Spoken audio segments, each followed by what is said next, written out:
Permisi Mbak Hani, ini saya Pinka dan teman saya Rizka. Oh ya, yang tadi ya? Iya. Silakan duduk dulu.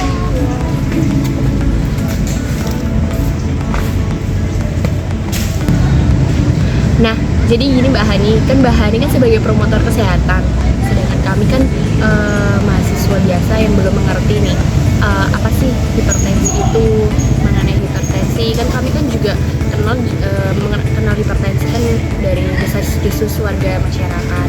Nah, pertama-tama nih kami mau bertanya mengenai apa sih hipertensi itu, gitu Mbak. Baik, terima kasih atas pertanyaannya Mbak Rizka dan Mbak Pinkan ya tadi namanya. Oke, saya jelaskan dulu ya mengenai definisinya. Yang pertama itu hipertensi adalah keadaan seseorang di mana tekanan darah tingginya itu melebihi 140/90 mm Hg. Nah, yang 140 itu disebut sistolik atau tekanan darah ketika kontraksi, dan angka 80 disebut diastolik, yaitu tekanan darah ketika relaksasi.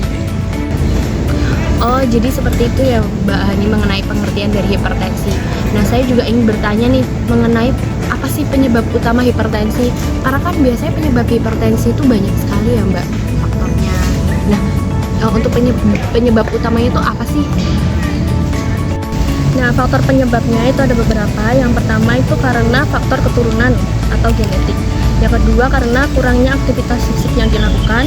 Yang ketiga karena usia, jadi semakin tua seorang, pembuluh darahnya itu akan semakin kaku dan meningkatkan risiko hipertensi.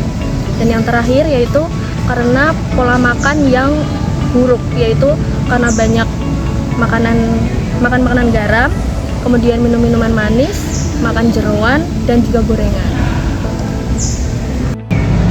Oh, jadi itu ya penyebabnya.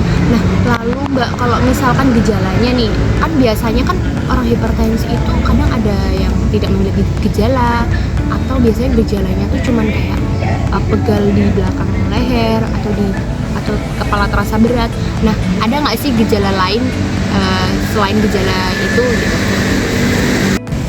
Yang menarik di sini, hipertensi ini disebut juga sebagai silent killer atau penyakit yang membunuh secara diam-diam karena tidak menunjukkan gejala apapun. Tapi seperti yang dijelaskan oleh Mbak Rizka tadi, ada beberapa orang yang merasa pegal ataupun yang pusing banget gitu. Nah, apakah ada gejala lain? Tentu saja ada beberapa orang dengan kasus dia pusing dan sampai pingsan. Nah, kemudian ada juga yang pandangan matanya itu semakin mengabur, detak jantungnya juga tidak teratur, dan juga sesak nafas. Nah, Mbak Hani, kan tadi gejalanya seperti itu ya Mbak gitu. Nah, kalau misalkan cara mengelola hipertensi itu seperti apa sih gitu? Cara pengelolaannya seperti itu. Baik, jadi ada beberapa langkah yang bisa diambil, yaitu dengan diet seimbang, kemudian berolahraga teratur, dan mengurangi konsumsi garam dan juga alkohol. Kalau untuk laki-laki, maksimal minum alkohol itu hanya 2 gelas. Nah, sedangkan untuk perempuan itu cukup 1 gelas saja. Kemudian kalau misalkan penderita ini sudah diberikan oleh dokter obat gitu, nah itu harus dikonsumsi dalam jangka waktu yang lama, bahkan seumur hidup. Nah, kan tadi Mbak Hani kan bilang mengonsumsi obat-obatan ya Mbak, secara terus-menerus dan lama nih. Nah, kan di tubuh kita ini kan terdapat ginjal nih. Nah, ginjal ini kan memiliki kapasitas atau kemampuannya ya Mbak. Nah, untuk mengolah obat nih Mbak. Nah, kan kalau misalkan ginjal kita ini terlalu lama mengkonsumsi obat dan itu dalam dosis yang besar, itu akan menimbulkan efek. Nah, gimana sih cara mengelola obat hipertensi itu agar aman gitu loh di ginjal kita, karena kan itu dikonsumsi secara terus-menerus dan seumur hidup gitu Mbak, misalnya karena kan obatnya emang digunakan untuk jangka waktu yang panjang. Itu gimana Mbak? Nah, bener banget, ini kabar-kabar yang sering beredar di masyarakat. Kalau misalkan terlalu banyak mengonsumsi obat-obatan, apakah akan mengganggu fungsi ginjal?